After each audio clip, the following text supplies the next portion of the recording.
I'm Lynn Kronk, and I have been on the Clay County Foundation for 7 years. I'm Connie Gokin. I'm the staff member for the Clay County Community Foundation, the director, which a position I've held the last couple of years.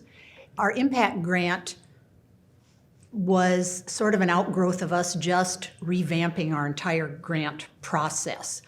We sat down, we looked at the applications themselves, the guidelines, what kinds of things did we want to grant for, our eligible types of activities, and also at the same time realized that our endowment had grown to the point where we had some sizable funds that we could put towards larger projects. And we'd been thinking about it for quite a while, having the funds, revamping the whole project, wanting to sort of expand our reach to some larger things, I think were the main reasons that we started to investigate that kind of program. And when we initially started, I think we were all very comfortable with having people apply to the foundation, and then we would take a look at their application, their letter of intent, investigate and see what we wanted to pursue. And I think it was a great way to start, but then as we progressed farther, we decided that maybe it would be better for us to actively pursue, where do we want to make our impact, and instead of letting people come to us, that we would go to them. The most recent one was our donation to the Save the Fair campaign. The Clay County Fair, of course, had a year where they could not have a fair because of COVID, and was a great hardship for a beloved and very valuable community experience. Our $25,000 donation to that campaign, it was our hope that that would spur other larger donations to the campaign, and also just to make people aware that our community foundation, this is the kind of work we're involved in, really spurring and supporting existing organizations in our county. So I'm Jeremy Parsons. I'm CEO of the Clay County Fair. Favorite fair food, definitely corn dog with mustard, not ketchup, with mustard. Early in the morning even. I usually have one of those to kind of start my day.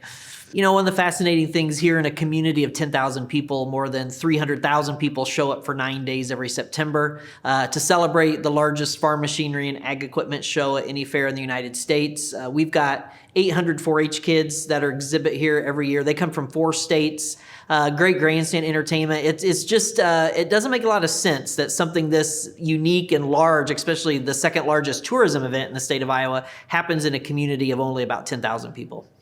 When your entire existence as an organization depends on being able to bring people together, the COVID-19 pandemic really affected us, as you could imagine, in the worst way possible. When you could only have 10 people in a gathering, you couldn't have a fair, and that's 75% of our organization's annual income.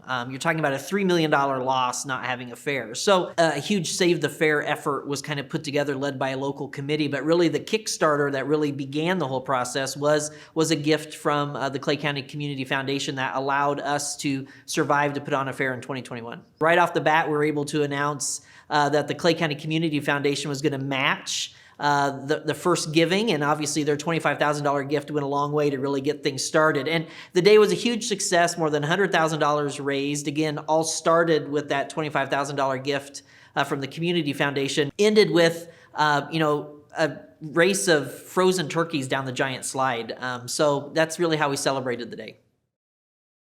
I hope to see the board continue on the path that we have begun, and I think that I hope that we will be able to economically grow in some of the organizations that are under our umbrella, and which would allow us also more money to distribute through Clay County. And I think we all have a really good idea, like Lynn says now, of moving forward with really concrete things that we can do, growing our endowment, having more donor engagement, really reaching out to prospective donors and fund holders with good information, with clear-cut ideas for their growth and how we can help them to realize their ideas of leaving a legacy.